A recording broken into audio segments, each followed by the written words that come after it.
here. Our registrar is here. We have our co-convener partner, Professor Behra from Paris, who has just won UNESCO.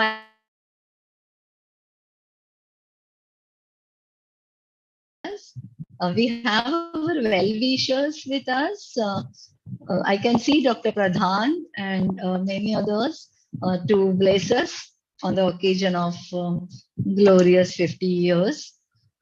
Our some RRC members, Board of Studies members are also here with us. Let me share the screen, sir.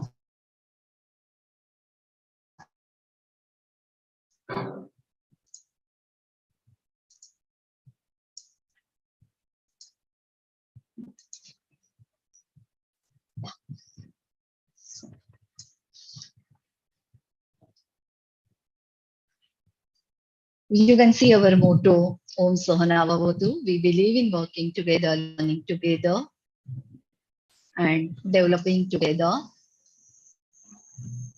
We believe in communication, collaboration, and co-creation.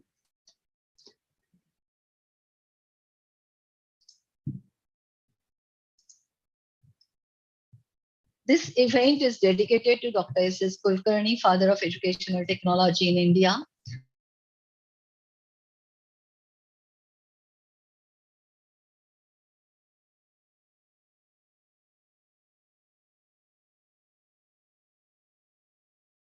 This is a brief journey of the department. I will skip this so as to save time because we are more eager to hear Dr. Kasturirangan, sir.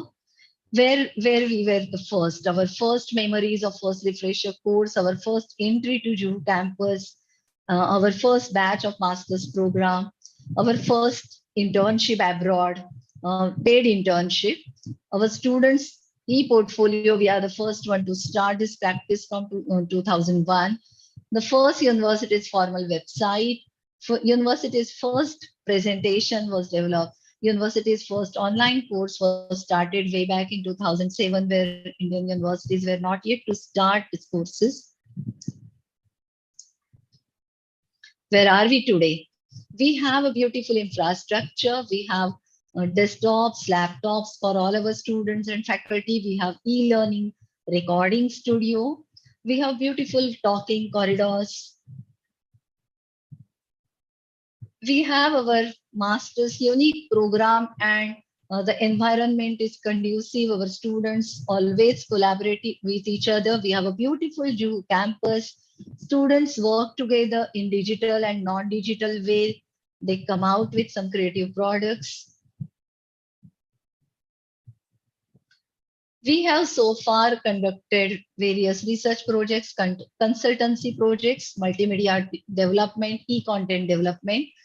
We have RUSA e-learning center, and we have teaching learning center of the Ministry of Education.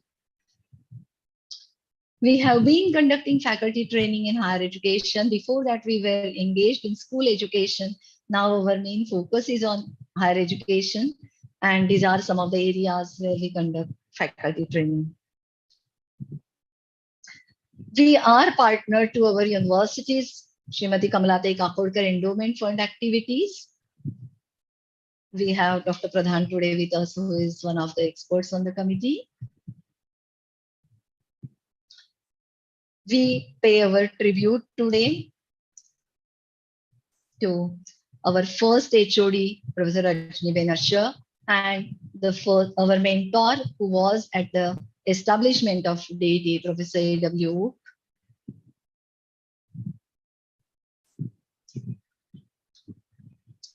We pay tribute to the friends, to some of the legendaries, mentors, and our dear students whom we lost during this journey. Thank you for having viewed this beautiful journey of 50 years. Thank you. I'll stop sharing and I request Ms. Rajani to take over. Thank you, ma'am. The journey of the Department of Education Technology and its efforts to provide quality education are really commendable. Heartiest congratulations to the Central Institute of Educational Technology, NCERT, for winning the 2021 UNESCO King Hamad bin Isla Al Khalifa Prize for the use of technology in enabling inclusive, crisis-resilient learning systems during the difficult and trying times of the pandemic. May I request Professor Amarendra Behera, Joint Director, Central Institute of Education Technology, CIT, NCERT, to address the participants. Sir, over to you. Thank you very much, ma'am. Very good afternoon. Namaskar to all of you. Honorable Professor K. Kasturirangan ji, former Chairman ISRO, and also Chairman of the National Education Policy Drafting Committee, and also the Chairman of the National Steering Committee for Development of the National Curriculum Framework, who is a Padma awardee as well. Honorable Professor Ujwala Chakradeo ji, esteemed Vice-Chancellor of the SNDT Women University, Mumbai. Also esteemed Professor Vasudha Kamath ji, one of the mentor of CIET and the former Joint Director of CIET and former Vice-Chancellor of SNDT Women's University, Mumbai. And Biplab Bakshi, Dr. Jayashree Shinde ji, Head Department of Educational Technology, SNDT Women University, distinguished participants, academia from different universities, my colleagues from CIET and CERT faculty and technical and production team. First of all, on my personal behalf and on behalf of NCERT, I congratulate the SNDT Women University, especially the Department of Educational Technology, for thinking to collaborate with CIET and NCERT to organize this national level conference on National Education Policy 2020 Simplified Pathways, especially to EdTech implementation, which is again one step ahead for policy implementation. And I must mention that the CIET as a constituent unit of NCERT was set up in 1984.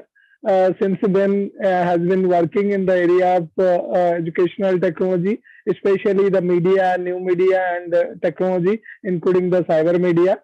As a part of the broader mandate of NCERT, it takes up the research and the content development programs, including audios, videos, interactives, augmented reality contents, and assessment related contents as well.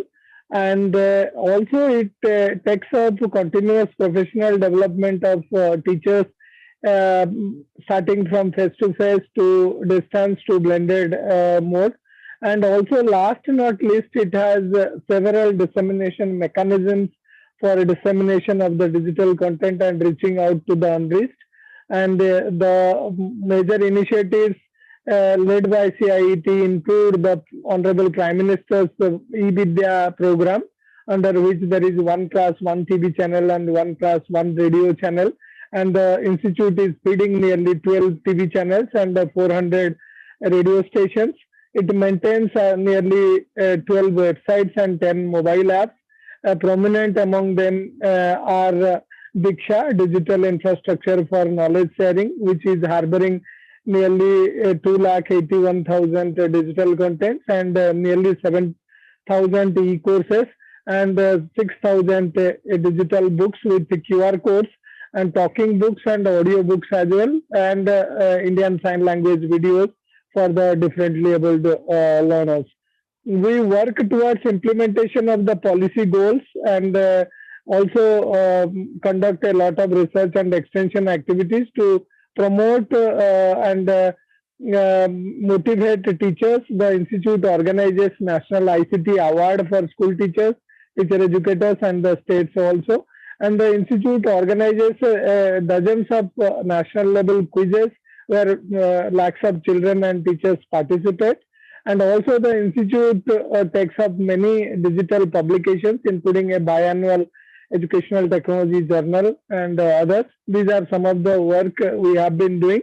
We collaborate with a large number of partners And as far as our collaboration with SNDT Women University is concerned, it is way back in 2008-9 when Professor Vasudha Kamatji was the Joint Director of CIET.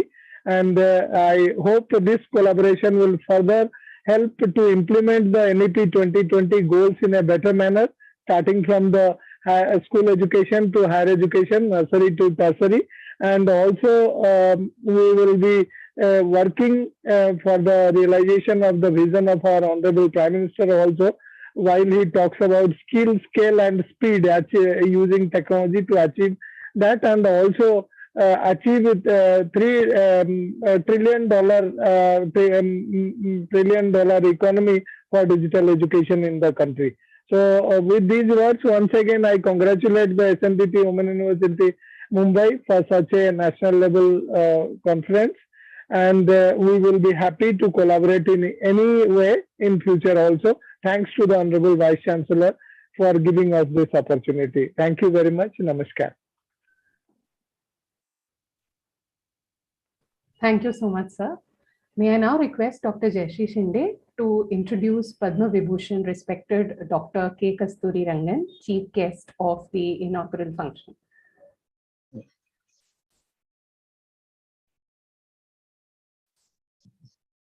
I'm honored to receive the world-known and the nation's pride astrophysicist, Honorable Dr. Krishnaswamy Kasturirangan, for the inaugural session of our conference. It is indeed a great fortune for us all, the Indians and the educationists, that a scientist possessing wide interest in space science applications, technologies, national and international science-related policies and legal regimes, devoted and dedicated more than 2 years to frame Indian students' future. He chaired the committee that drafted National Education Policy 2020 and now is chairperson of the National Steering Committee for developing the NCF, that is National Curricular Framework, in light of NEP 2020. After spending 25 years in ISRO, Dr. Kasturirangan chaired ISRO, that is Indian Space Research Organization, for 10 years.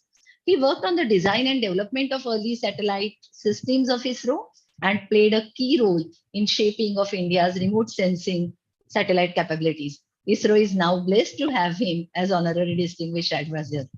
Dr. Kasturirangan is currently Chancellor of Central University of Rajasthan, Chairman Governing Board, Inter-University Center for Astronomy and Astrophysics, that is Ayuka Pune, Chairperson NIIT University Nimrana, Member Atomic Energy Commission, Emeritus Professor at National Institute of Advanced Studies, NIS Bangalore, Member of Council and Trust, Raman Research Institute, Bangalore.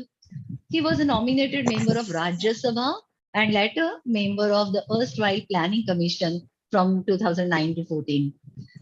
Sir is a member of all 4 National Science Academies of India and several international academies. He is a member of the International Astronomical Union and a fellow of the World Academy of Sciences. He is an academician of the Pontifical Academy of Sciences, Vatican City, and honorary fellow of Cardiff University, UK.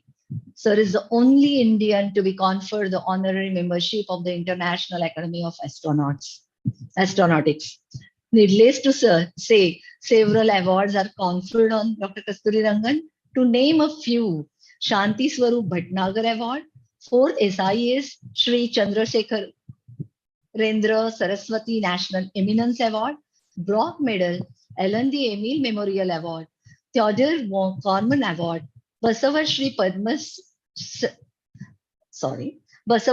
Prashasti from Sri Murugamata, Karnataka. He has been conferred with the Rajyotsav Prashasti from Government of Karnataka. And the highest civilian honors, as you all know, Padma Shri, Padma Bhushan and Padma Vibhushan by the President of India.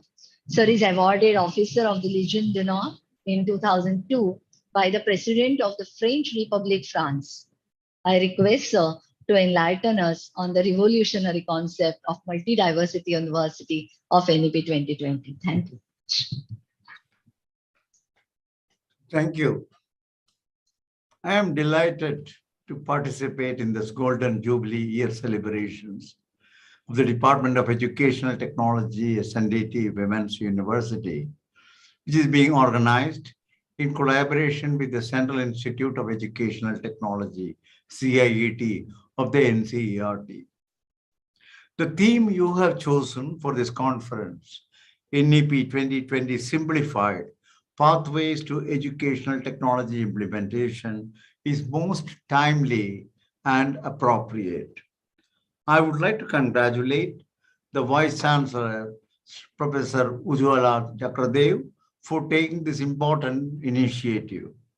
As a visionary guiding the destiny of this 106-year-old women's university, Professor Ujwala Chakradeo has been extremely proactive in not only consolidating several different academic activities, but also providing futuristic directions in the field of education by taking early steps in implementing the NEP 2020 into the SNDT Women's University Education System.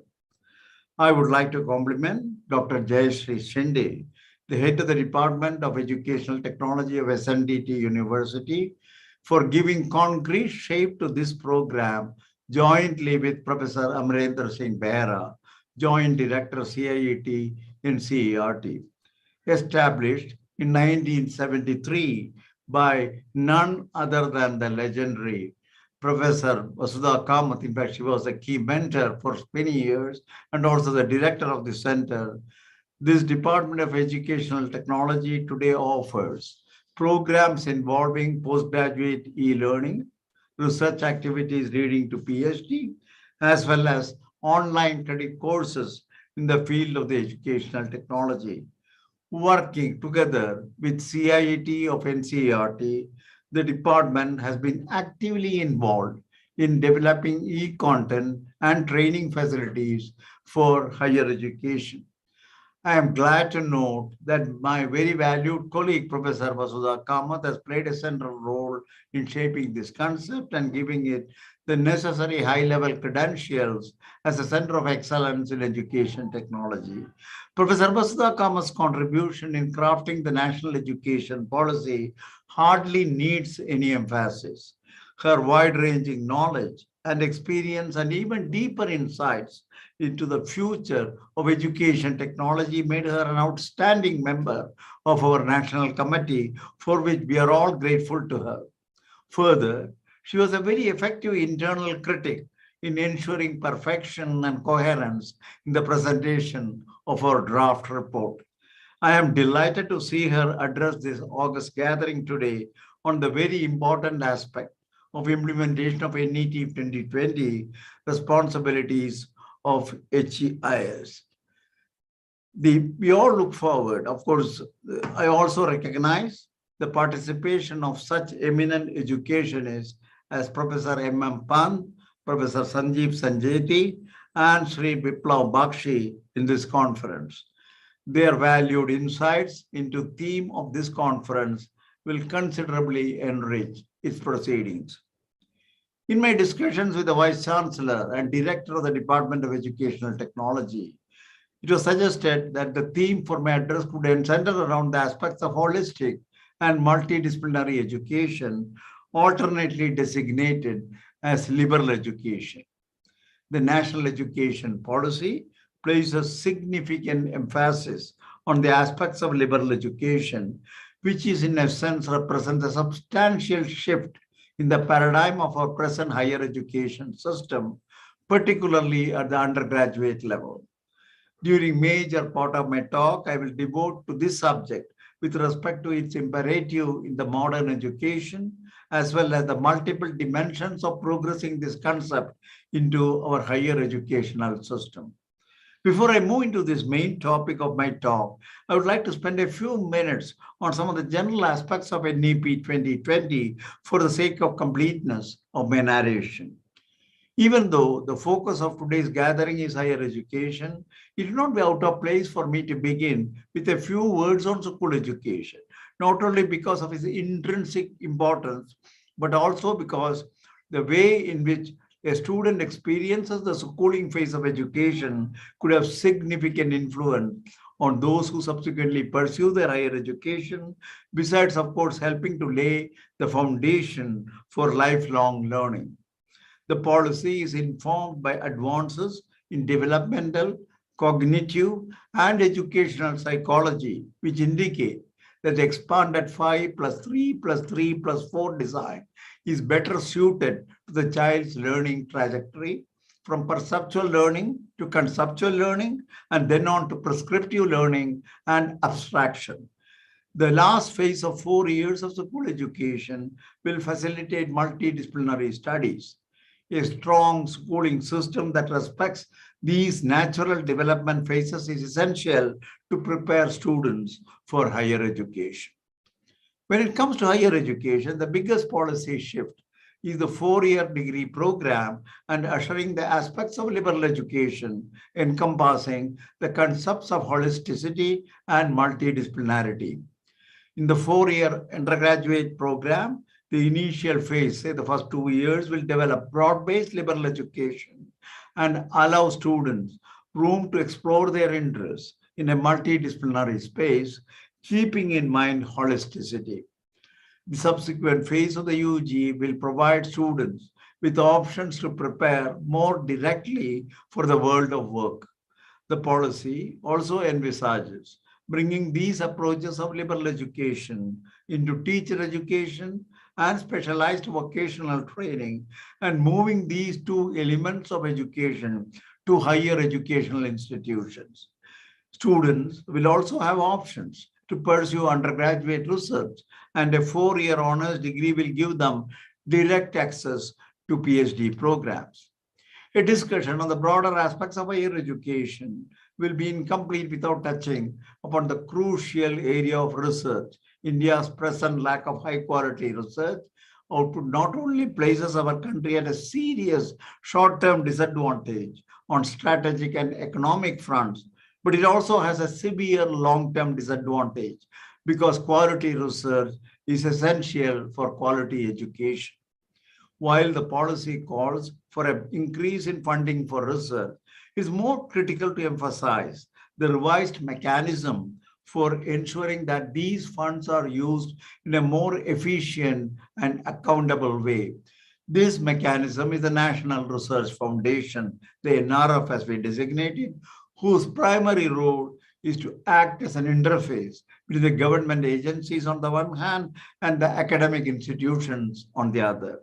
NRF will nurture a vibrant research ecosystem through adequate funding, mentoring, and careful monitoring. NRF will support multidisciplinary research in arts and humanities, social sciences, sciences and mathematics, engineering and technology, including educational technology. NRF can create unique opportunities to universities which provide education in liberal arts encompassing social sciences, humanities, and other related subjects. The NRF was born out of the felt need to increase the quantum and scope of quality research across all disciplines and to create a much larger workforce of trained researchers within the country, particularly within the university system. This will enable India to become a more competitive knowledge economy and help fulfill the goal set by our Honorable Prime Minister for an Atmanirbhar Bharat. Recognizing this conference is being organized on the eve of the Golden Jubilee celebrations to commemorate the establishment of the Department of Educational Technology of SNDT, a few observations that are pertinent to use of educational technology as enunciated in the policy is in order.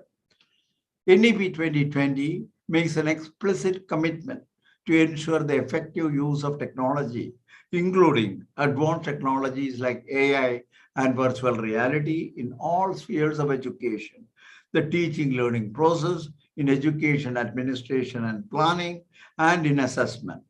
It does this with equally explicitly committing to the centrality of the teacher in education and considering technology as an aid to the teacher.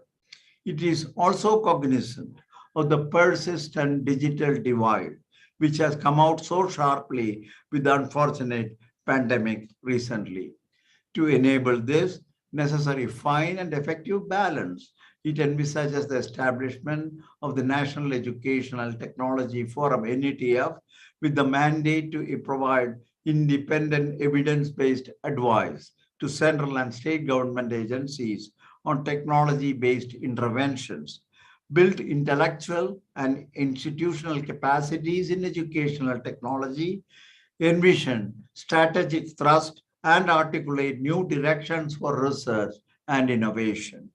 In our view, NETF will play a key role in ensuring that we put technology to the best use in education. I may add with pride that the relevant concepts of NETF were given proper shape by Professor Vasudha Kamath, making it an important part of NEP 2020.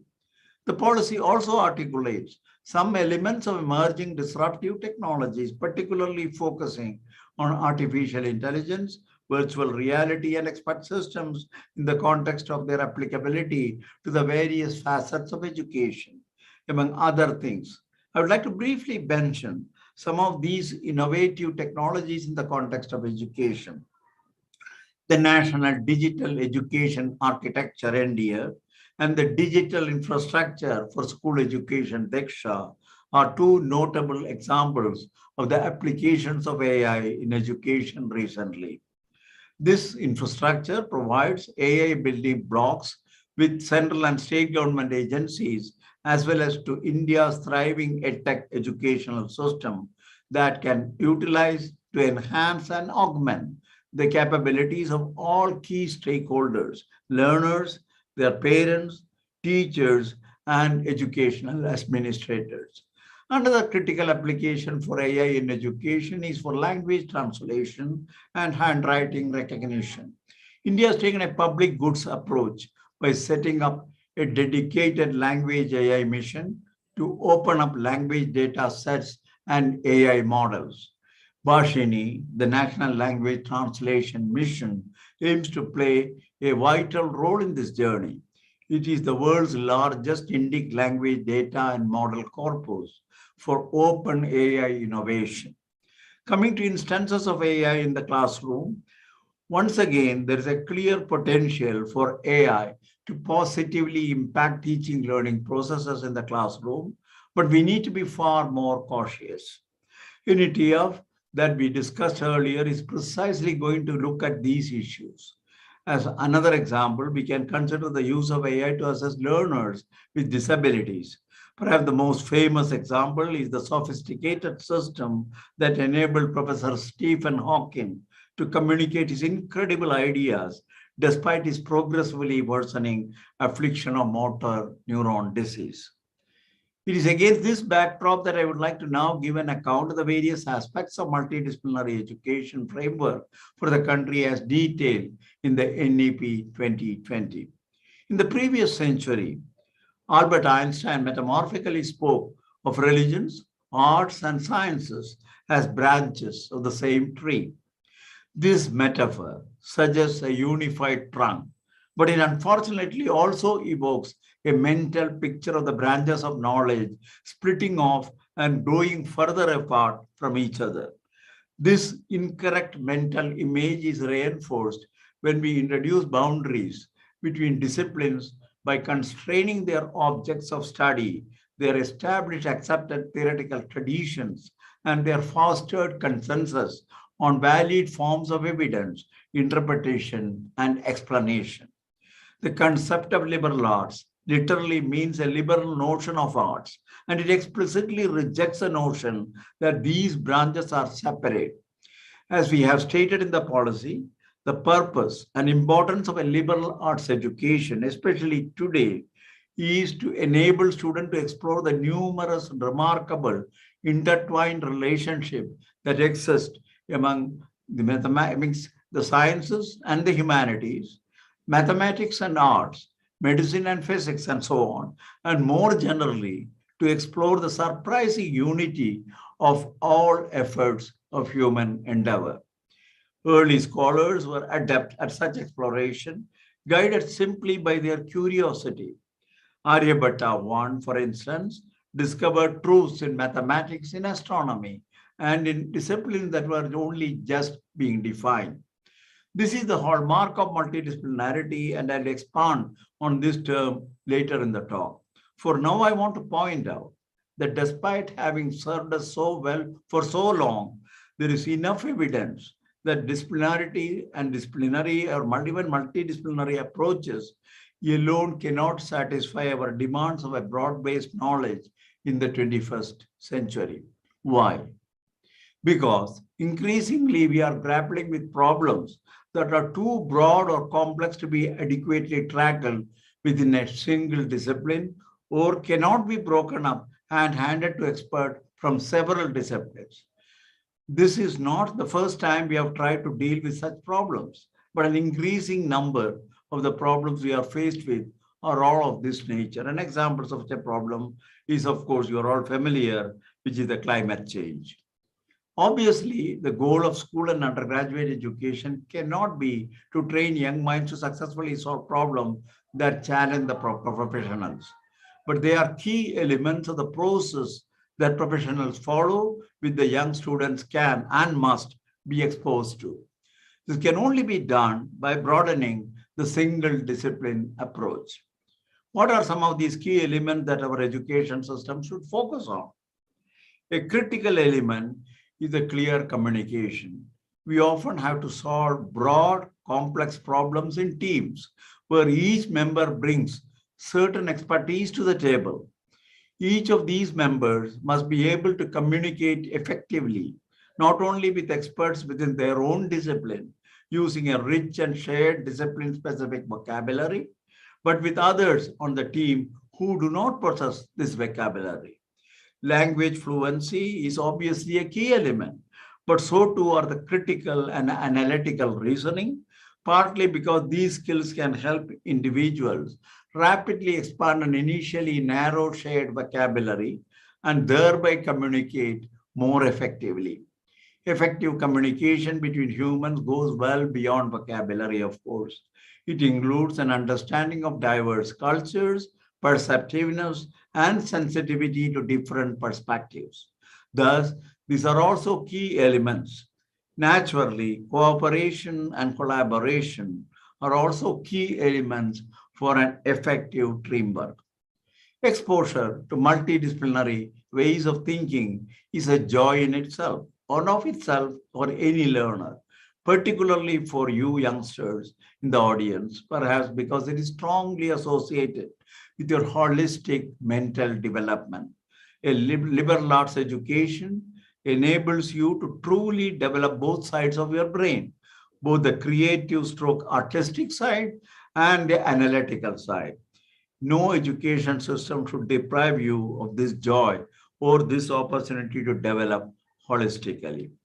Apart from being a joy, it is increasingly clear that the 21st century will demand greater flexibility in ways of thinking, and this can only come through greater exposure to diverse ways of thinking. You might argue that multidisciplinary ways of thinking are encouraged even within our traditional disciplinary approach. After all, where would a physicist be without mathematics, or a psychologist without biology? While this is generally true, these are clearly narrowly separated disciplines. They have often had a long shared history with regular exchanges of ideas, as is the case with physics and mathematics. In Einstein's tree metaphor, we would not picture sharply diverging branches of physics and mathematics. Returning now to the educational context, is clear that the key ingredient that must exist between a multidisciplinary approach is some degree of integration across disciplines. Let me explain this with a concrete example. Consider a course that helps students understand music from many disciplinary perspectives. A physics professor might lead some lectures explaining the physics of sound waves, frequency, amplitude, etc. Next, a psychology professor might discuss the emotional aspects of music and how music could influence mood and behavior. A history professor could demonstrate how music changes over time and how it is shaped by events of the time, and how it can even influence some of these events. One can argue that such a course is multidisciplinary, but unless students have the opportunities to integrate ideas from various lectures in a meaningful way by completing a project or writing a detailed essay, for instance, then students are unlikely to compare and contrast these varying perspectives. These student activities can be crafted only when the various professors coordinate how they plan to teach the class, including by directly referencing each other's lectures to help students see the connections. That's why the policy states unequally, and I quote from the policy, the needs of the 21st century require that liberal, broad-based, multidisciplinary education become the basis for all higher education. This will help develop well-rounded individuals that possess critical 21st century capacities in fields across the arts, humanities, sciences or social sciences, and professional and technical crafts, and ethic of social engagement, and vigorous specialization in a chosen field or fields. Such a liberal education would be, in the long run, the approach across all undergraduate programs, including those in professional, technical, and vocational disciplines. This is what I quoted from the policy. So how can institutions ensure the necessary degree of integration to go beyond the mere multidisciplinarity? At least two models for integration have been proposed. For simplicity, I will call these the soft integration model and the strong integration model. The soft integration model is an evolution of the traditional disciplinary-based structure that most institutions follow today, where students typically major in one discipline but are free to choose additional courses in other disciplines, possibly leading to a minor. The crucial difference is that a certain proportion of the curriculum at the course level or at the program level must be reserved for dialogue between multiple disciplines and their respective methodologies. In the spirit of a true dialogue, the purpose must not be to overtly challenge multiple viewpoints and choose a correct one, but to help students recognize the promise and value in considering more than one viewpoint. These dialogues must include experts from each represented domain, and they can take several familiar forms: classroom discussions, seminars, workshops, etc. But these cannot be isolated events. While this mode is pedagogy heavy, it can be complemented with interdisciplinary projects of similar complexity to traditional subjects at the undergraduate level. In contrast, the strong integration model is a substantial departure from the traditional multidisciplinary-based program structure. Instead, programs are defined by critical but sufficiently broad problem areas such as clean energy or adult literacy or heritage preservation.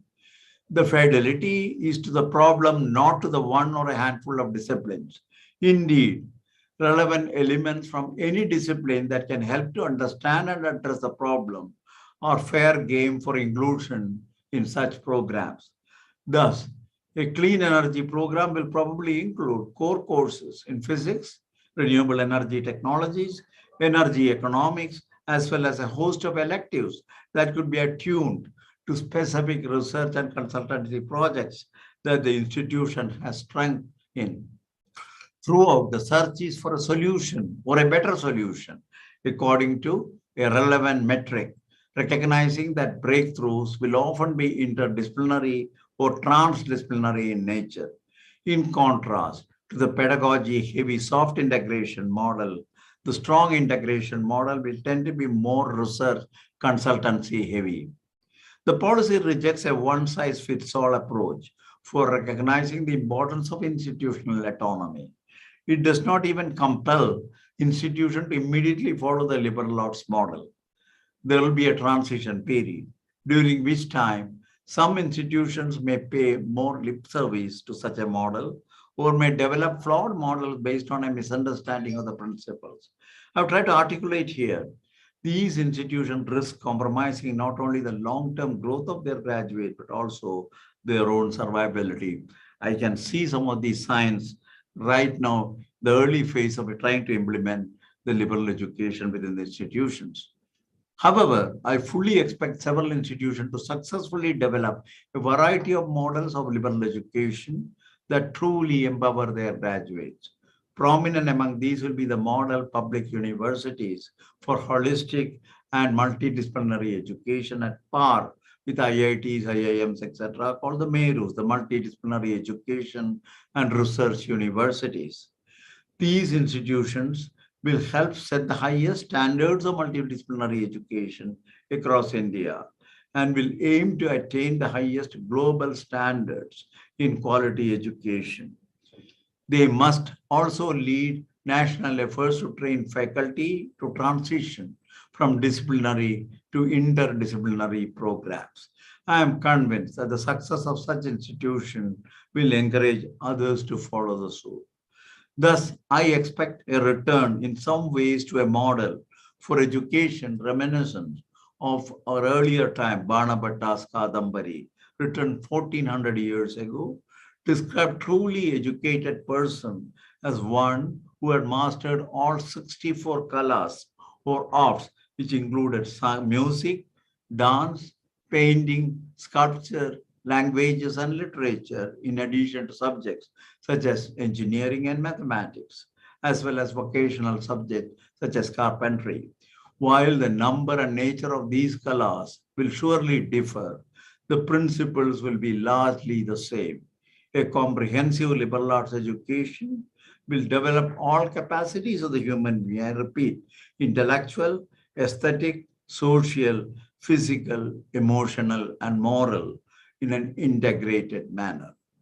Besides the arguments in favor of liberal education mentioned earlier, an important consideration is strongly recommending the need for liberal education in the 21st century India is superbly articulated in Yashpal's report. This is as early as 2009, the relevant portion of which I quote. We have overlooked that many new knowledge and new insights have often originated at the boundaries of disciplines. Most instrumentalities of our education harm the potential of the human mind for creating and constructing new knowledge. One could almost say that the most serious problems of the world today arise from the fact that we are dominated by striations of expertise with deep chasms in between. And I unquote. One could argue that these chasms are sometimes bridgeable. Indeed, the hallmark of any successful multidisciplinary effort is a framework in which experts can largely work within their well-defined silos while facilitating engagement with experts from other disciplines at specific points in the overall process. This is manageable as long as all disciplines agree on a common structure imposed by the problem and perhaps certain constraints on the solutions. This agreed upon structure is sometimes called as an interface. In software development, you are quite familiar, for example, the team may spend considerable time jointly designing the interface, more precisely an application programming interface or an API. Once the interface has been properly designed, the team can split up and work within their silos, as the interface is explicitly meant to minimize and ideally eliminate the need for members to communicate further across the disciplines. There are still other ways of problems where even an interdisciplinary approach is insufficient. Instead, the team must adopt a transdisciplinary approach that not only integrates several discipline-specific approaches, but also extends these approaches to generate fundamentally new conceptual frameworks, hypotheses, theories, models, and methodological applications that transcend their transdisciplinary origins. Such an approach is particularly relevant with problems spanning across arts and humanities on the one hand and science and technology on the other. This approach is increasingly necessary in cutting-edge research, and it can lead to the emergence of new sub-disciplines or even whole new disciplines. As an example, consider the landscape archaeology, whereas traditional archaeology focuses on studying small-scale remnants of the past, ranging from fragments of pottery to individual structures or at most a cluster of structures. Landscape archaeology expands the realm of study to include surrounding landscapes. These landscapes can hold either two discovered clues to the past that are detectable using remote sensing technologies. The transdisciplinary research in this context has led to the development of new techniques to analyze remote sensing data, from integrating it with other historical data drawn from old maps using GIS technologies, the geographic information approaches. Interestingly, this transdisciplinary approach has led to new insights into the history of one of the iconic transdisciplinary institutions of this country, namely Nalanda. By measuring the precise orientation of the sacred structures using satellite imagery, researchers have discovered that structures that are built later were tilted further away from the east-west line than their earlier structures. To explain this, the researchers weave together the insight from history and astronomy. In doing so, they have arrived at a surprising technique to date these structures. This, in turn, has advanced our knowledge because these sacred structures are difficult to date using traditional techniques.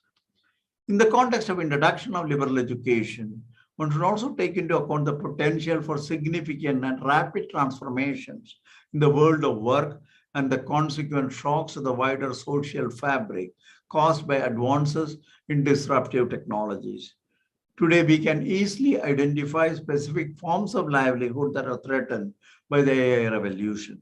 What is quite remarkable is that such a threat was recognized more than 5 decades ago by Dr. Vikram Sarabhai, with whom I had the privilege of working in his 1968 convocation address at IIT Madras. And I quote, "In nature, left to itself, control is maintained through an ecological balance. Order is not imposed from above, but arises through the interaction of each unit with its environment in a dynamic equilibrium." On the other hand, inherent in the program of accelerated development, there is a suppression of some of the natural constraints which prevent divergence. Even as the rate of innovation, of discovery, and of everything else in the world gets faster and faster, so does the obsolescence of people, and things become even more acute. The qualitative change which has occurred in the last decade with the development of atomic energy, with the exploration and use of space, with the advent of electronics and computer sciences, is a manifestation of the divergent human function which has suddenly overtaken the world. What we have witnessed so far, dramatic as it is probably pedestrian compared to what we can expect in the future. This is by Dr. Vikram Sarabhai, and I quote. Against this, let us ask for ourselves, how is our education system going to prevent the obsolescence of people? Failing to do so could, in the deliberately thought and action provoking words of the historian, I'm sure many of you know, Yuval Noah Harari, lead to the rise of a useless class. This is a sobering thought, bearing in mind that our present education system fails to university provide an even foundational literacy and numeracy. Even when it does provide these necessary foundations, that does not prepare the graduates for an uncertain world buffeted by pandemics, climate change, and AI. Knowing that every graduate entering the job market today will look forward not only to several jobs, but also several careers during their working life. And this is the message that one would like to see. A liberal education has the potential to provide graduates with a combination of transferable and uniquely human skills to help them adopt and continuously learn to work in this challenging environment. Having discussed the question of why liberal education now, let us turn our focus to the equally important question: how can we implement liberal education at scale in India? Designing a liberal education program is obviously not a simple matter of offering a set of unrelated courses or even courses where some lectures examine a central theme from the perspective of one discipline, or the other lectures examine the same theme from the perspective of other disciplines. Bearing in mind the history of discussed earlier, we have several excellent previously tried approaches to liberal education that we can examine and learn from. Let us first articulate some key discipline agnostic elements that seem absolutely necessary. Fostering the ability to communicate clearly has already been emphasized in the earlier part of my talk. Even at the expense of repeating some of these arguments, I would like to consider it appropriate to articulate these related ideas in the context of the present narrative.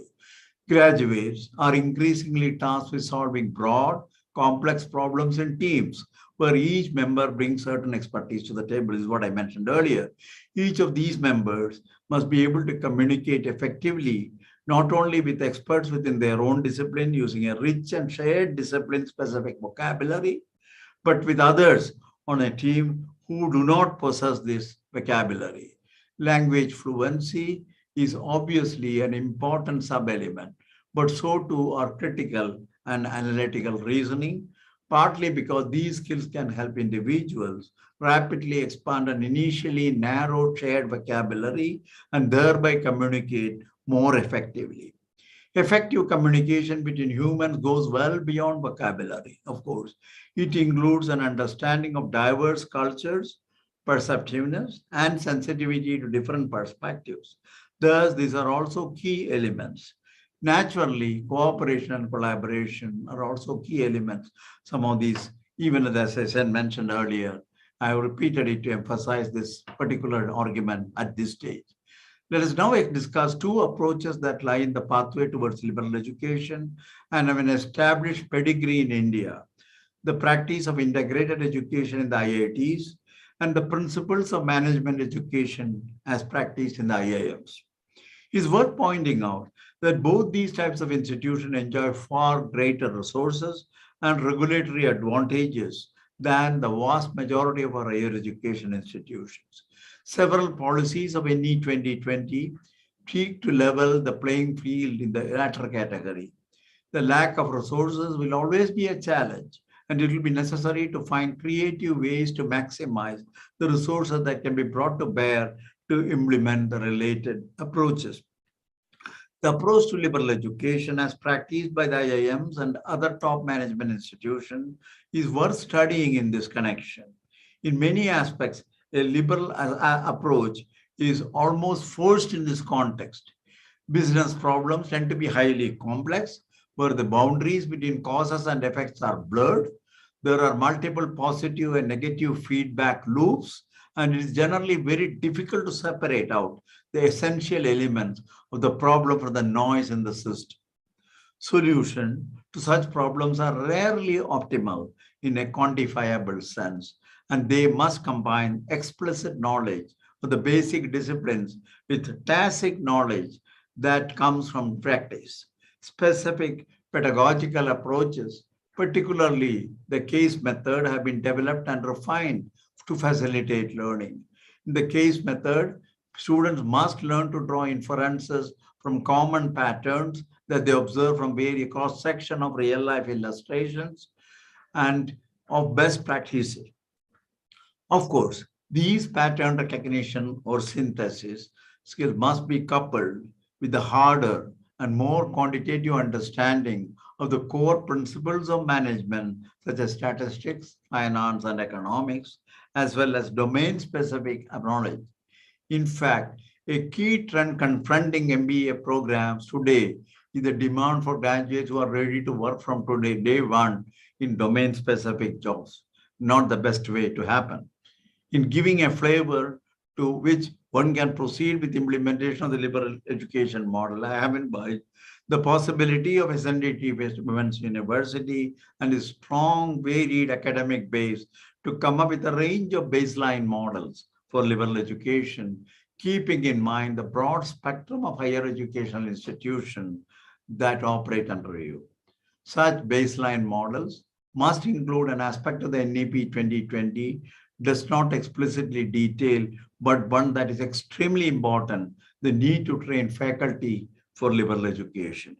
An immediate challenge is the shortage of master faculty with sufficient expertise to adequately train other faculty. A greater concern is a substantial shift that is necessary in the present academic culture, where interaction between faculty, between students and faculty, and between students is generally poor. It's immediately clear that both the soft and strong integration models discussed earlier are unworkable in such an environment. We must recognize that changing this culture is likely to require conscious and sustained effort because it has deep historical roots.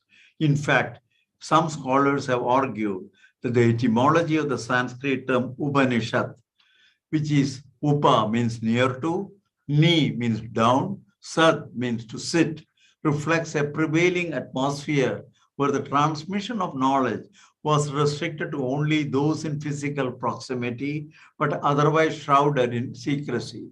Such an atmosphere is explicitly encouraged in the Rasara Samuchaya, a compilation from the 13th, 14th, and 16th century, which states that this chemical knowledge is powerful when secret, important when public, so guard it with determination as you would the privacy of your mother.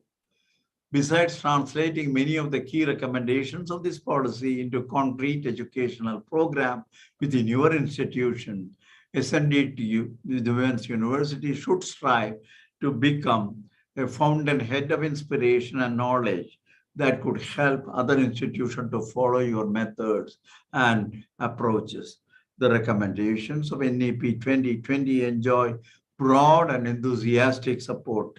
It is also heartening to see that almost all the criticism was constructive and detailed in nature. It indicated that the authors were reacting to the actual policy statements and not just to newspaper headlines or trending tweets. In conclusion, liberal education is a key pillar of NEP 2020. When implemented in the spirit we have articulated here, it can unlock all capacities of the human being, which, as I said earlier, intellectual, aesthetic, social, physical, emotional, and moral, in an integrated manner. It is individuals with these characteristics who will one day proudly call themselves Indians.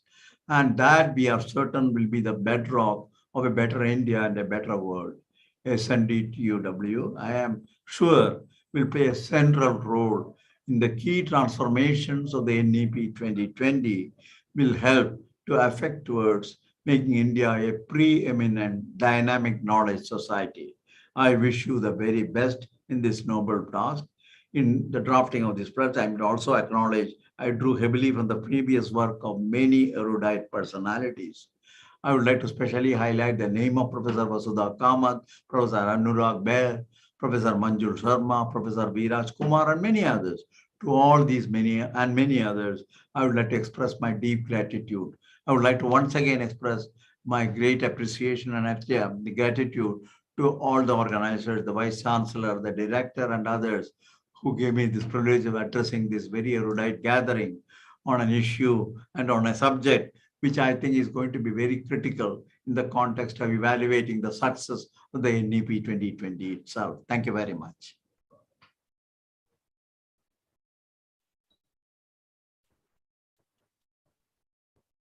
Thank you so much, sir. Words really fall short to express our appreciation for such an lucid and enlightening address. I'm sure each one of us would carry bits and pieces of the amazing address that you gave all of us and work towards quality education. Thank you so much once again. It is indeed an honor to be introducing Honorable Madam Vice-Chancellor of SNDT. Before that, Rajni, just wondering. Hello. Yeah, Ms. Rajni. Yeah. Kasturirangan sir may leave any time now onwards. So on behalf of the university, I thank him, and we are really, really grateful, sir. And we wish we will always seek your guidance and mentoring in our journey ahead. So, thank you very much. Yeah. Sorry, Rajni, for interrupting. Yeah, okay.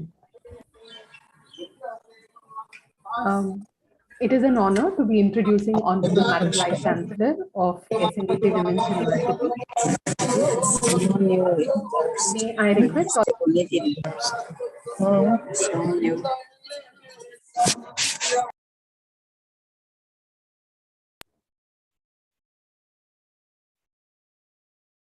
Hello, can you hear me? Yes, we can. Yeah, please continue. Yeah. It is an honor to be introducing Honorable Madam Vice-Chancellor of SNDT Women's University, Professor Ujwala Chakradeo. Madam took charge as the Vice-Chancellor of SNDT Women's University in September 2021. The university is indeed fortunate to have a dynamic Vice-Chancellor like Madam, who had initiated several reforms and revitalization processes in such a short span of 5 months. The strategic plan for the university for the next 5 years is ready under a able and dynamic leadership.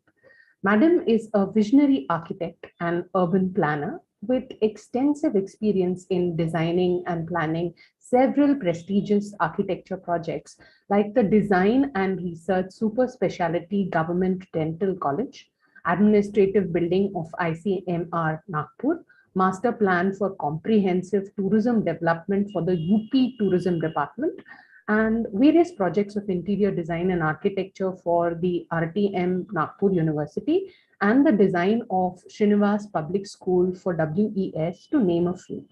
Madam was involved in teaching architecture for over 35 years. She worked as professor and principal at the Srimati Manorama Bai Mandle College of Architecture in Nagpur. Her deep involvement in exploring methods and means of teaching architecture resulted in the development of a unique M.Arch in Architecture education program for the RTM Nagpur University, which is the first of its kind in India. She was also instrumental in launching M.Arch in Urban Design program in her college. Madam is an alumna of the prestigious Visvesvaraya National Institute of Technology and Visvesvaraya Regional College of Engineering, Nagpur. Her doctoral research was in impact of social change of architecture education in India. Her experiences with her students are documented in the Marathi book Scale NEP Scale, published by Sahitya Prasar Kendra Nagpur. It was published in 2013. And her experiments in experiential learning led to the documentation of the students' study tour to Bhutan and the Harshil Valley. She has also co-authored 2 books, Anubhuti 1 and Anubhuti 2. Madam has published a chapter on life cycle assessment methods and procedures and their role in measuring sustainability component of construction materials by Elsevier. Her research in the field of architecture has been an active part of her career, and Madam holds 3 IPRs and is credited with many research papers. The fondness of Dr. Chakradeo for heritage structures is evident in the numerous initiatives that she has taken to conserve and raise awareness of heritage structures among her students. Madam has been a member of the Heritage Conservation Committee of Nagpur Municipal Corporation since 2010, and she has undertaken professional projects. Can I request the participants to kindly mute themselves? Yeah, Madam has undertaken professional projects as architect and interior designer for government and private clients, and her work has led to the conceptualization of the term design for change. It is indeed a pleasure to have Honorable Madam Vice-Chancellor preside over the inaugural function today. And we now request Madam to inaugurate the Golden Jubilee logo of the Department of Education Technology. Thank you so much, Rajni, and such a wonderful and elaborate introduction. What do we do by wonderful logo? So I announced this wonderful logo for completing 50 years of Department of Education Technology, and it has been designed wonderfully, and I announce it to be inaugurated. Thank you so much. Thank you so much, ma'am. And now could you please share your presidential address to the participants?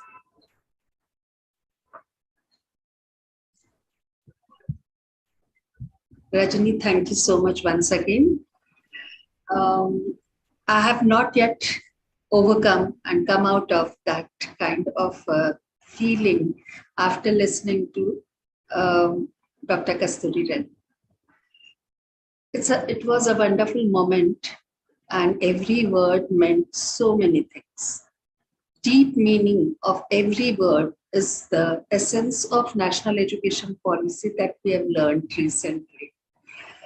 The document which has been presented as national education policy is such a small document. You hardly take 1 hour or 2-3 hours, sit together with the document and you read it and it's done. However, every time you read it, there is a meaning in between the lines. You need to ponder on the sentences. You need to sit and think about it. And today, when I was listening to the maker of these pages, these thoughts, this document, it was such a proud feeling. And it was a feeling that we have done. Nothing beyond can remain. I congratulate Dr. Jayashree Shinde for arranging such a program on the occasion of 50th anniversary of the department. A long journey, 50 years is not a small period. Though I would say it's a period which is much lesser for the institution, particularly SNDT and this department. We are thinking about marching ahead for so many years. So when an institution would be living for many years, this becomes the youth or maybe even a childhood of the institution, I would say. This institution has marched and come to this level, and it has been nurtured by so many well-wishers, and not only well-wishers, by the hands of the experts who have brought it and developed it and further brought it to this level. Dr. Vasudha Kamath, who is not only the mentor of this department, former Vice-Chancellor of SNDT, WU, as well as maker of NEP. Her presence in this August gathering is something which is so wonderful. And we feel blessed to have you, ma'am, here with us.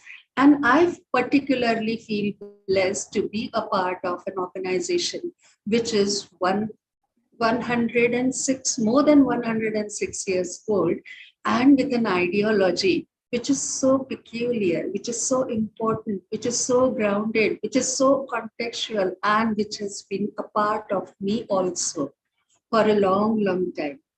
I was introduced to be an architect and a planner. However, I feel I have been in association with young girls and in their education, along with for their education for such a long time.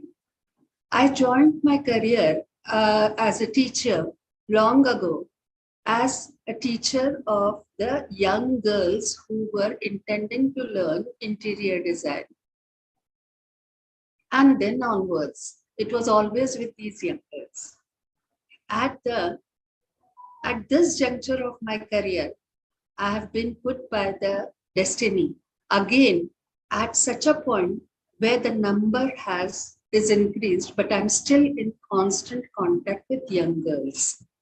There should be a reason for this, that I have been always placed in a position to understand the importance and the issues which always keep bothering, always are dealt with by the young girls. How do they think? What do they feel? And how do they behave? What are their issues? Why do they behave in this manner? Probably destiny wants me to do something about it, and that's why I am here. And it's a pleasant and pleasure, and it's a blessed moment for me to be a part of SNDT Women's University. The legacy of the university is no small, and I understand it. responsibilities on my shoulders increase when I see that so much has already been done by the experts and the past vice-chancellors who have been mentoring this university. Moreover, this is something which is so great that about 106 years ago, a personality like Maharshi Dondokeshwar Karve thought about this university and blessed the entire society of India, and maybe not only India, but the entire world, to deal with the important issue of education of young girls. Sanskrita Stri Parashakti is the motto of this university. And when we sing the song, every part of your body gets charged, and you are again reminded with the responsibilities that are there for taking every step, every coordination for education of girls. National education policy, I've been always very much interested. Before I start talking a bit about it, at this August Forum, in the presence of experts who have been the makers of this, I need to pull my courage together to talk a bit about national education policy. The present audience, I'm aware, there are experts from the field of education. There are well-wishers, all those who have logged in. There are teachers, my students, and also I think Dr. Kasturirangan has left, but really it would have been very difficult to talk in front of him about national education policy and about our understanding and our interpretations about it. The first draft, when it came, I'll make an attempt. We are trying our own ways. There are various efforts which have been taken up at the university level also. Good or bad, the time will tell us. But there are mentors who are always guiding us. Like Dr. Vasudha Kamath is watching us, and we will be soon sharing the draft which would be ready and for the implementation of national education policy. I've been always fortunate, I don't know how, but then to be associated closely and observe closely the making of national education policy. When the first draft came and the appeal was made to give our opinion, I was in the movement where we started collecting the opinion of the public. And I'm fortunate enough to say that there are more than 1 lakh opinions were collected by us together as a team and shared. Probably some of them might have been a part of the actual policy also. We read it, we shared it, we talked about it, and we said, now is the thing that we were talking, my generation as well as my parents' generation. We always talked about what is this going on in the schools? Why are children being taught in this manner? And we were always perplexed, and it was a sort of a distress. But we used to talk about it over a cup of tea. As soon as we put our cup, like me, there could be many others also. Like after the cup was empty, we put it down on the table, and then we would say, we would start with another. But one very important aspect we were forgetting, all of us were forgetting, that there is a close association between the society, which looks like, which thinks like, and which appears to be the way it is today, and the education, the kind of education through which that society has gone. This link of education and the society and its close association, though we forgot with a cup of tea, but there were experts, there were people who were thinking about it, and then they were the makers of this policy. Today, Sir talked so many things about the policy, especially the multidisciplinary aspect and so widely it can be implemented.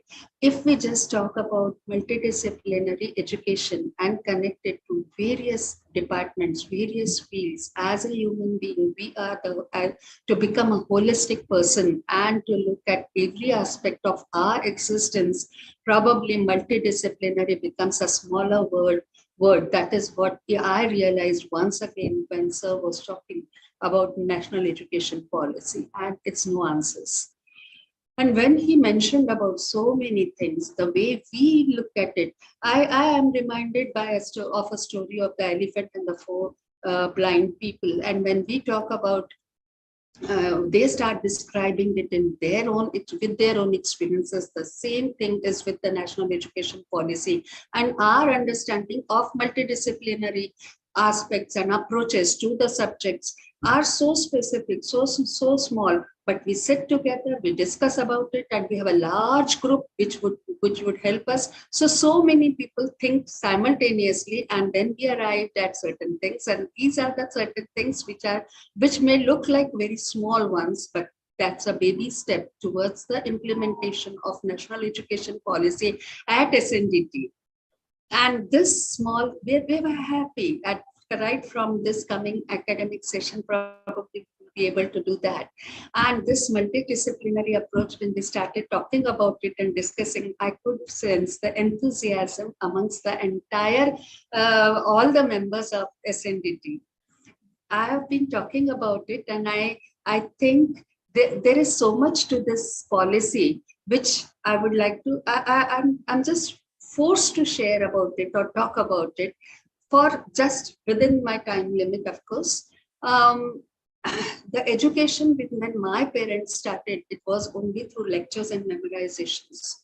But in my generation, that is education too, we started talking about slightly later dates, of course, internet-enabled learning and open sources we started taking up.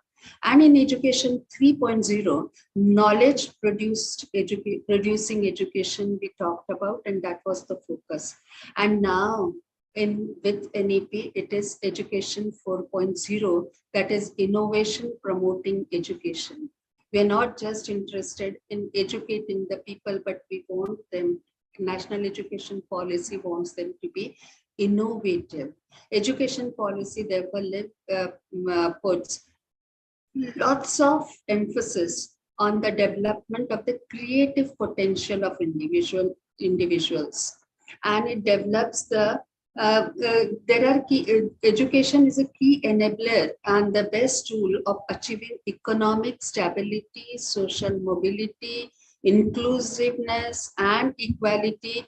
All that is possible through education, and that's how national education policy would like to address to. I would like to just very briefly talk about that.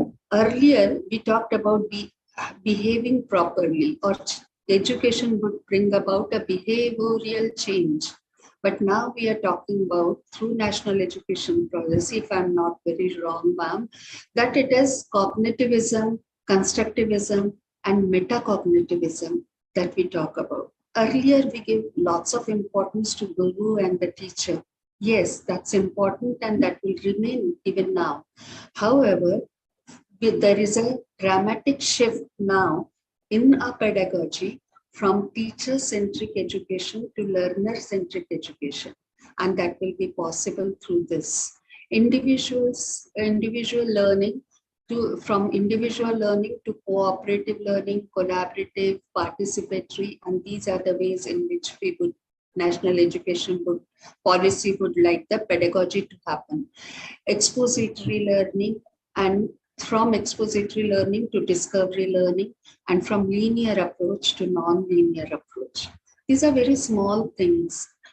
Integration of Indian languages, sir also talked about it so elaborately. And he mentioned about the integration of Indian languages, but I would say that's something which we would be able to take it up. But I'm not very sure that we would be taking up at the first phase at SNDT, but later on surely. And one thing is for sure, with education technology department around here, technology enabled learning is the soul of SNDT. And that's why it can become a part of transformational change to that can bring in the transformational change in online education experience. And because online education, we have been talking so much about it in our past, that's where what we just say that we go to Zoom and it's online education, but there's so much of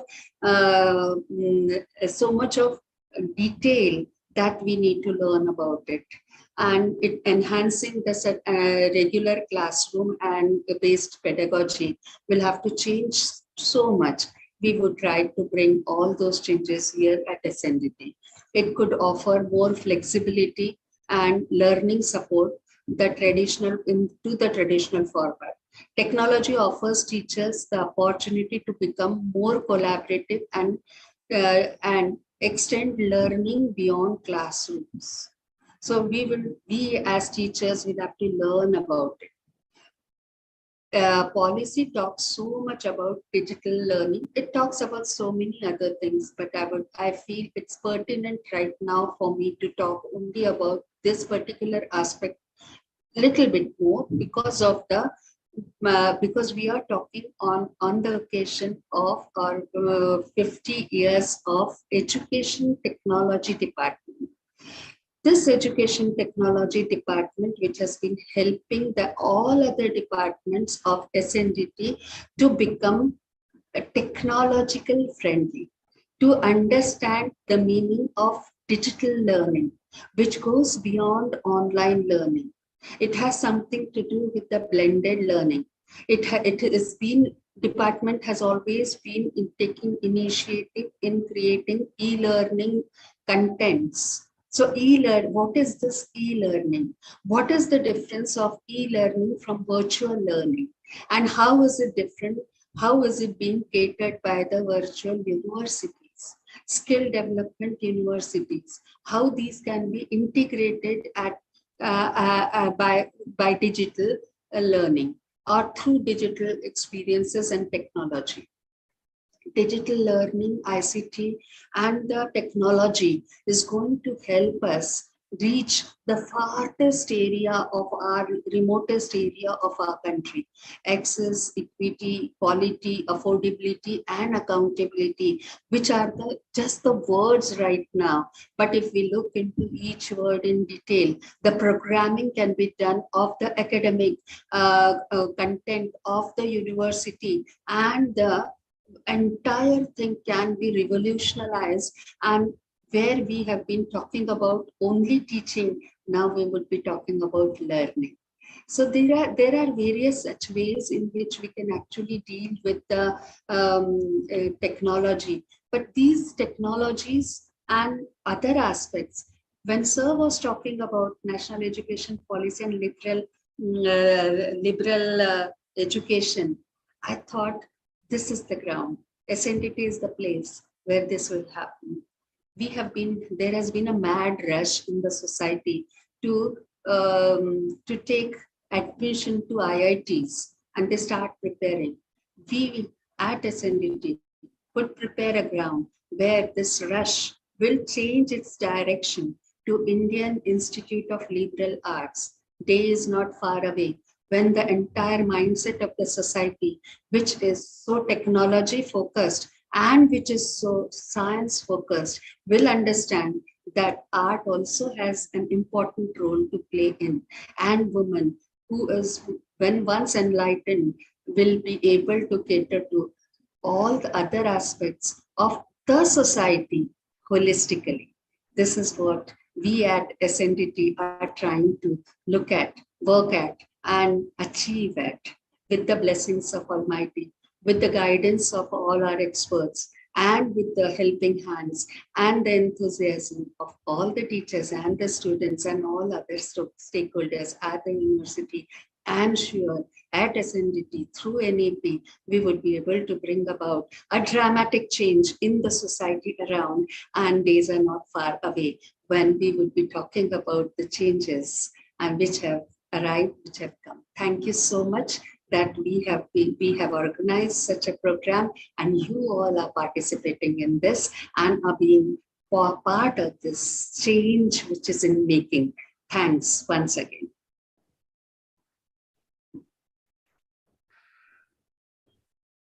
Thank you so much, ma'am, for always guiding and motivating us. I would like to share a little bit of trivia about the logo that you just inaugurated. A creative artist, visualizer, and close friend of the department, Mr. Dhananjay Mahakal, designed this logo, and the Department of Educational Technology will soon have a web page wherein they will display the logo and share the information with others. Thank you, ma'am.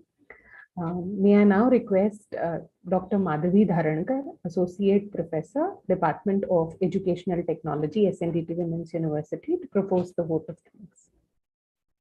Ma'am, over to you. Thank you very much, Rajni. The wonderful inaugural session that we all have been experiencing up till now is not a result of one person, but there is a whole lot of people behind it, and it is my pious duty to say thank you to all of them from the bottom of our heart. Firstly, we would like to thank respected Padma Bhushan, Dr. Kasturirangan sir, who is the chairperson of NEP-2020 drafting committee. He agreed to be the chief guest of this very crucial event for us, and he gave very inspiring inaugural speech. It was developed quite a lot of vision for us. Professor Ujwala Chakradeo, Honorable Madam Vice-Chancellor of SNDT, who is always there to guide us and also agreed to inaugurate our logo for this year-long event, and also gave the wonderful presentation address. Our patrons for this program, again, Professor Ujwala Chakradeo and Professor Dinesh Prasad Saklani, who is Director NCERT. He could not make it today for the event, but both of them have been guiding this entire event. Apart from these two patrons, we have advisors, Professor Vasudha Kamath, who has been the ex-Vice-Chancellor of this university, and also the member NEP 2020 drafting committee, as well as Shri Vipla Bakshi. We are thankful to Professor Amarendra Behera, Director CIET and CERT, for partnering with DET in this milestone event. We are indeed thankful to all the speakers of keynote addresses, which are yet to happen now today as well as tomorrow. For adding they will be adding a lot of intellectual treat, I'm sure, and also the resource persons of the various workshops during the events. Today we had 6 workshops, and tomorrow again we will be having 6. They have offered their time and expertise to enhance the skills of the faculty in higher education in the domain of education and technology. We are indeed thankful to all of you. We are also extending our thanks to Professor Ruby Oza, our Honorable Vice-Chancellor, SNDTW, Dr. Vandana Sharma, Honorable IC Registrar, SNDTW, the various guests, well-wishers, RRC and BOS members, HODs and principals, the faculty members and the participants for gracing this occasion. We are indeed thankful to the DET and the Teaching Learning Center staff who are supporting us technologically as well as logistically for organizing this inaugural event, and also helping us to make the live streaming available of the event on YouTube. Then last but not the least, we are indeed thankful to Ms. Rajni Nair, who is the faculty of Usha Mittal Institute of Technology, SNDTW, for the wonderful comparing for this event. Thank you very much, Rajni ma'am, and over to Jashi ma'am. Yeah, so we meet at 6 o'clock in the same link to listen to Professor Vasudha Kamath, how to implement and what are the responsibilities of higher education institutions towards implementation of NEP 2020. So we take a break of 20 minutes and we come back here. Thank you very much. See you soon. Bye for now. You can keep this link on, or otherwise again log in into the same link.